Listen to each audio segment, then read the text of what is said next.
Este es el Las Vegas de Asia, mejor conocido como Macao, un distrito administrativo especial que es parte y no parte de China. Y este es el Venetian Macao, un gigante de edificio que alberga el casino más grande del mundo. Con más de 51.000 metros cuadrados de espacio para juegos, 3.400 máquinas tragamonedas y 800 mesas de juego, también es el hotel de una sola estructura más grande de toda Asia. El Venetian Macao es uno de los 30 casinos que están apretados en un distrito de poco más de 12 millas cuadradas de superficie. Verás, esta pequeña península frente a la costa sur de China genera más ingresos que todos los casinos de Las Vegas juntos. Sus casinos, comparados con la ciudad del pecado, llevaron a Macao al dominio global. ¿Cómo lo logró? ¿A qué desafíos se enfrenta ahora? Y más importante aún, ¿qué le depara el futuro a la Las Vegas de Asia? Macao solía ser solo una modesta aldea de pescadores y un puerto tranquilo para comerciantes y pescadores chinos. Pero cuando los comerciantes portugueses llegaron aquí en el siglo XVI, todo cambió. Los primeros contactos con la dinastía Ming no fueron diplomáticos. Los intentos iniciales de establecer puestos comerciales se volvieron violentos, y los portugueses sufrieron derrota tras derrota a lo largo del río Perla. Los portugueses tenían un plan y no pensaban dejarlo. En 1554 volvieron a negociar y obtuvieron un arrendamiento para Macao. Por cientos de taeles de plata al año, Portugal obtuvo lo que quería: una base en China. El puerto pesquero cambió rápido cuando los portugueses edificaron casas, iglesias y un consejo municipal en 1583 para supervisar el asentamiento. Ahora, Macao se había convertido en un vínculo indispensable en la ruta marítima que conectaba Japón con Europa. Era el almacén del lejano oriente. Y luego llegó el juego. La reputación de Macao como capital del juego en Asia se basa en casi 2 siglos de legado colonial y pragmatismo económico. Cuando los portugueses legalizaron el juego en 1847, no fue tanto una visión revolucionaria, sino más bien un intento de formalizar lo que ya era una práctica profundamente arraigada. Macao había sido un lugar de comercio, un crisol donde Oriente se encontraba con Occidente, y esta diversidad trajo consigo un gusto por los juegos de azar. Estaba Fantan, el más popular, donde un croupier ponía pequeños objetos como botones o monedas en la mesa, los cubría y luego los retiraba, en grupos de 4 hasta que solo quedaba 1, 2, 3 o 4 objetos. Los jugadores apostaban cuántos quedarían. Había uno, Pai Gow, que era como una fusión de dominó y blackjack. Incluso había una lotería. Pero todo esto había sido bastante informal. Ahora el gobierno participaba, listo para transformar la economía colonial en torno a esto. Otorgaron licencias a un pequeño número de casas de apuestas, cada una pagando una tarifa que iría directamente al tesoro de la administración. Y así, la economía de Macao comenzó un giro drástico, pasando de sus primeros días como un pueblo pesquero a una nueva identidad como un centro regional de apuestas. Antes solo participaban unos pocos. Ahora llegaban visitantes de toda Asia ansiosos por probar suerte en este oasis legal de apuestas. En los años 60, la industria del juego en Macao estaba por recibir un gran impulso. En 1962, el gobierno otorgó un monopolio a una empresa llamada Sociedad de Turismo y Diversiones de Macao, o Sociedad de Turismo y Diversiones de Macao para abreviar. La empresa pertenecía y era operada por Stanley Ho. Llamado el rey del juego de Macao, Ho era famoso por no apostar, pero transformó los antros de juegos sórdidos y sin ventanas de Macao en casinos lujosos, que atraían a grandes apostadores adinerados de toda Asia. Su primer proyecto fue el Hotel Estoral, el primer hotel y casino de lujo en Macao en 1962. En 1970 construyó el Casino Las Boa, un edificio modesto de 12 pisos que eventualmente se transformaría en el enorme Grand Lisboa. En su mejor momento, Ho tuvo más de 20 casinos e incluso uno en Corea del Norte. El verdadero genio de Ho fue transformar el juego en un servicio Very Important Person. Invirtió en ferries rápidos para llevar jugadores ricos de Hong Kong a Macao. Construyó un puerto para esto y en los 90 hizo otro. Esta es la terminal de ferries del puerto exterior. En 1999 compró Turbojet, fabricante de ferries de alta velocidad, formando una de las mayores flotas mundiales de estos barcos. Los VIPs llegaban en masa. Pero la legalización del juego en Macao trajo, digamos, algunas complicaciones. Con la llegada de dinero, atrajo a poderosos sindicatos, grupos con nombres como 14K y las tríadas Sun Yon. Vieron una oportunidad por la falta de supervisión. Estos grupos tomaron el control del juego y crearon una red clandestina tras bambalinas. Se decía que Stanley Ho era cercano a varios, aunque nunca fue directamente incriminado. O ayudó a crear lo que se conoció como operadores de junket. Básicamente, les dio a diferentes tríadas, que son básicamente sindicatos criminales chinos, el privilegio de administrar diferentes salas de juego en sus varios casinos, al menos supuestamente. Verás, ellos eran como los intermediarios que organizaban viajes para clientes adinerados, ofrecían líneas de crédito y gestionaban deudas, a veces cobrando de formas poco agradables. Para las tríadas, el ambiente regulatorio relajado de Macao era un refugio seguro para apuestas de alto riesgo y grandes ganancias. La incertidumbre sobre el futuro de la península estuvo latente durante décadas. En 1974, Portugal vivió la Revolución de los Claveles, un golpe de Estado.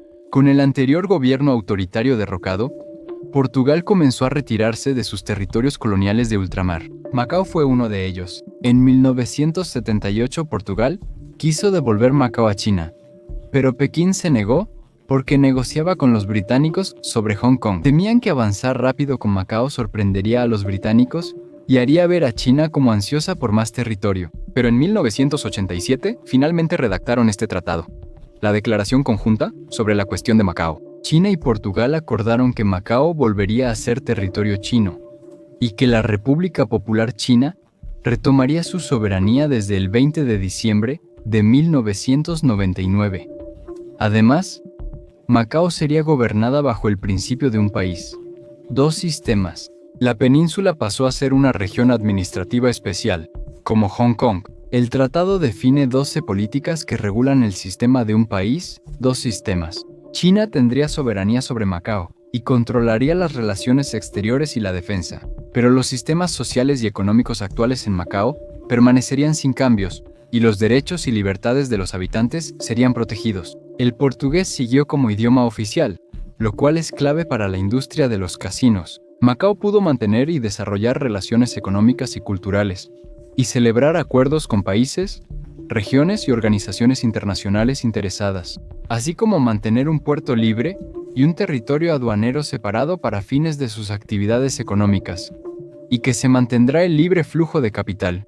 El punto 12 concluye afirmando que estas políticas permanecerán sin cambios durante 50 años hasta 2049. Sin embargo, el cambio puede ser complicado. En 1987, la noticia de la próxima transferencia preocupó a muchos, especialmente a dueños de casinos como Stanley Ho y grupos criminales que se beneficiaban de décadas de regulaciones laxas. En los años 90 ocurrió un punto crítico durante las guerras de los casinos. A medida que las tríadas, al percibir que las cosas podían cambiar, y no precisamente para bien, empezaron a imponerse más.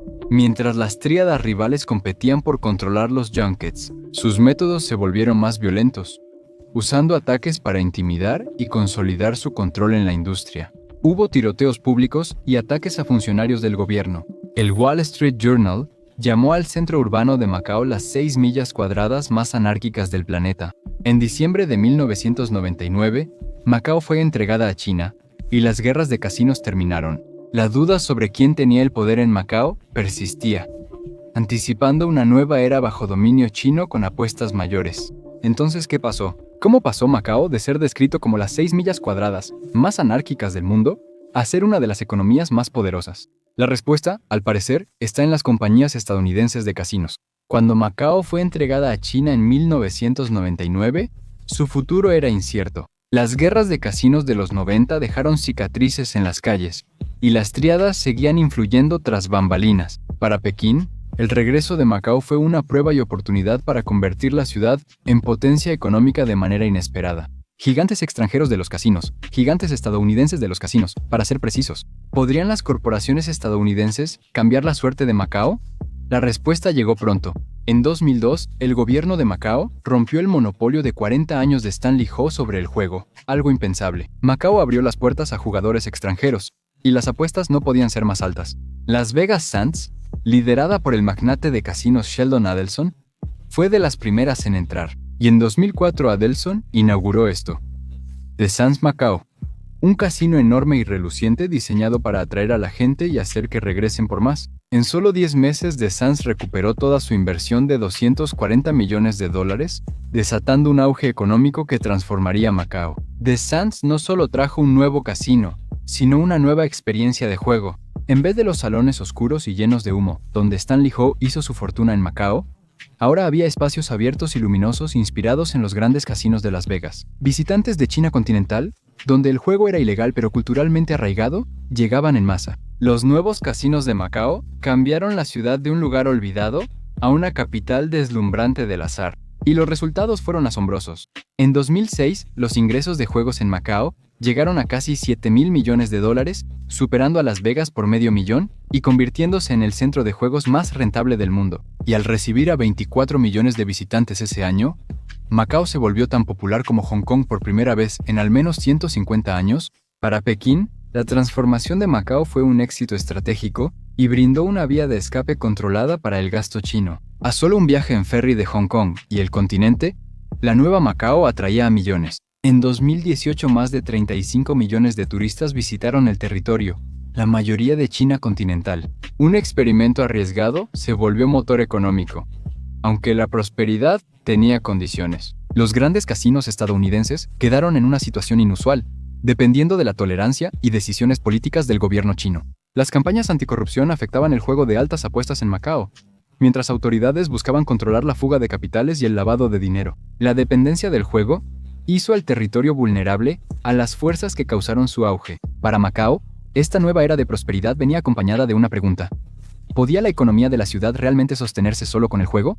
¿O estaba construyéndose sobre una base frágil? Cada nuevo resort de lujo hacía que Macao dependiera más de Pekín, ya que una directiva podía cambiar el flujo de visitantes e ingresos. A medida que Macao consolidaba su lugar como el Las Vegas de Asia, también surgía una pregunta más profunda, una con implicaciones no solo para la ciudad, sino para toda China. ¿Qué sucede cuando un experimento económico prospera, pero sigue atado a las decisiones políticas de un estado de partido único?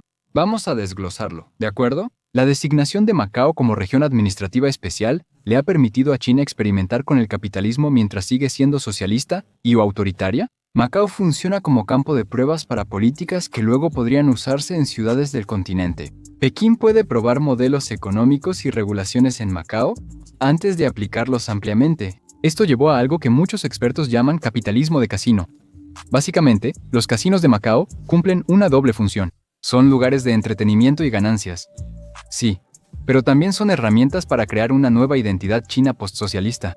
Beijing deja que Macao opere fuera de las estrictas regulaciones del continente, usándolo para fomentar ciudadanos consumidores en la economía controlada de China. También existe algo llamado el esquema de visitas individuales, que se introdujo en 2003 y anima a los ciudadanos del continente a visitar Macao de manera independiente, impulsando el turismo y los ingresos, promoviendo una cultura de consumo acorde con las crecientes ambiciones económicas de China. Es una estrategia brillante. Permite prácticas capitalistas limitadas en zonas controladas y usa la soberanía de Macao como amortiguador. Los casinos, antes símbolo del pasado colonial de Macao y de las tríadas, ahora representan una versión estatal del capitalismo. Eso alinea los intereses de lucro locales con los objetivos económicos centrales de China. Para una ciudad que ocupa una décima parte del área de Las Vegas, con 12 millas cuadradas y solo alrededor de 70,000 habitantes, Macao generó ingresos 6 veces mayores que la capital del juego de Estados Unidos. Y todo iba de maravilla. Pero luego, en 2020, llegó una pandemia global. La pandemia afectó la economía de Macao y evidenció una vulnerabilidad antes ignorada. Por años, la prosperidad de Macao dependió casi totalmente de la industria del juego, su única fuente de ingresos. Eso era más del 50% del Producto Interno Bruto y casi el 80% de sus ingresos turísticos. Cuando se cerraron las fronteras y se detuvieron los viajes, los casinos de Macao quedaron en silencio, y la dependencia de la ciudad del juego se hizo dolorosamente evidente. De repente, la Las Vegas de Asia se encontró enfrentando una pregunta simple. ¿Podría Macao sobrevivir si el juego flaqueaba? El gobierno y Pekín vieron la crisis como un llamado a actuar. Durante años, el gobierno central presionó a Macao para diversificarse, preocupado por su dependencia del juego y la fuga de capitales del continente. Mientras la recuperación de Macao se extendía, los funcionarios aumentaron la presión. Beijing restringió el número de visitas que los residentes del continente podían hacer a Macao y tomó medidas enérgicas contra los grandes apostadores sospechosos de corrupción. Estos grandes apostadores, a menudo empresarios y políticos chinos adinerados, representan el 43% de las ganancias de la industria. Los ingresos brutos del juego bajaron de 45,000 millones en 2013 a 22,000 millones el año pasado, mostrando la urgente necesidad de un cambio. Para renovar sus licencias, a los 6 operadores de casinos de Macao, Wynn, Sands Sociedad de Juegos de Macao Metro-Goldwyn-Mayer-Malco y Galaxy, se les dio un mandato: invertir mucho en proyectos ajenos al juego o arriesgar su posición en el mercado. Estos casinos prometieron $136 millones para financiar desde centros de convenciones hasta parques acuáticos, y así hacer de Macao un destino más completo y menos dependiente del juego.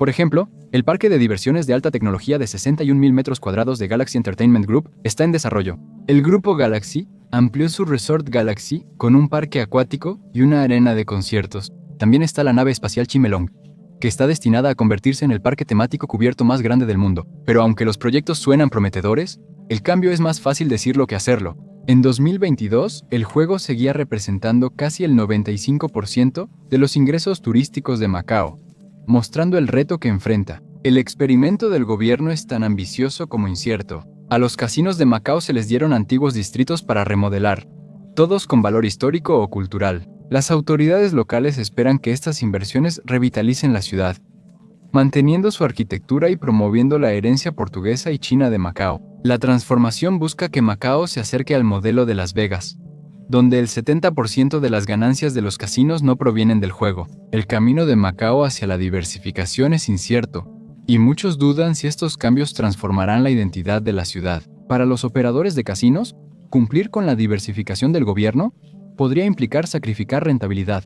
Las atracciones fuera del juego, como tirolesas y tiendas, atraen turistas, pero generan menos ganancias que el juego. Aún hay operadores que resisten, porque consideran las apuestas una fuente segura de ingresos. Esta vacilación ha resultado en intentos a medias de diversificar, con espacios comerciales llenos de marcas de diseñador y carteleras dominadas por artistas pasados de moda. Y sigue el problema del crimen organizado. Las autoridades de Macao han relajado el control sobre el juego en los últimos años, encarcelando a más de 10,000 sospechosos de lavado de dinero en casinos y limitando el cambio de dinero en la región semiautónoma a $50,000. La restricción busca frenar la fuga de capitales y limitar el dinero legal que puede traerse de China continental a Macao. Se limita a los visitantes chinos la cantidad de yuanes que pueden cambiar a otras monedas, incluido el dólar de Hong Kong, usado en Macao. Existe un límite anual para retiros en cajeros y un tope por transacción individual. Los intermediarios de la era de Stanley Ho han sido desplazados, pero aún existen dudas sobre cuánto poder siguen teniendo. Macao, principal centro de apuestas de Asia, enfrenta amenazas de nuevos competidores que también invierten en entretenimiento de casinos. En Singapur, Marina Bay Sands y Resorts World Sentosa, dos complejos de fama mundial, están subiendo la apuesta. Marina Bay Sands planea una expansión de $8,000 millones con una torre de hotel de 570 suites, una arena para 15,000 personas y más espacio para juegos de azar. Estas adiciones buscan consolidar la posición de Singapur como un destino de juegos de lujo y atraer a millones de turistas de todo el mundo. Las cifras reflejan su atractivo. En 2023, Singapur obtuvo $37,000 millones en apuestas, consolidándose como rival de Macao. Filipinas tampoco se queda atrás, con la ciudad del entretenimiento de Manila transformando al país en una potencia del juego. En 2023, los ingresos por juegos en Filipinas fueron de unos $5,000 millones. Con $6,000 millones más en inversiones en 5 años, el impulso es claro. Nuevos proyectos están surgiendo en lugares como Cebu y Clark, que buscan atraer turistas no solo de Asia, sino también de Europa y Norteamérica. Mientras avanza el experimento, el futuro de Macao está en equilibrio. La transformación de la ciudad implica más que nuevas atracciones. Se trata de redefinir Macao, y mucho está en juego. Con nuevos casinos surgiendo en toda Asia y la constante vigilancia de Pekín, la supervivencia de Macao, como la capital del juego en Asia, podría depender de su capacidad para adaptarse. Por ahora, la diversificación de Macao es una apuesta para su futuro, pero si esta apuesta dará frutos, sigue siendo una pregunta que solo el tiempo responderá.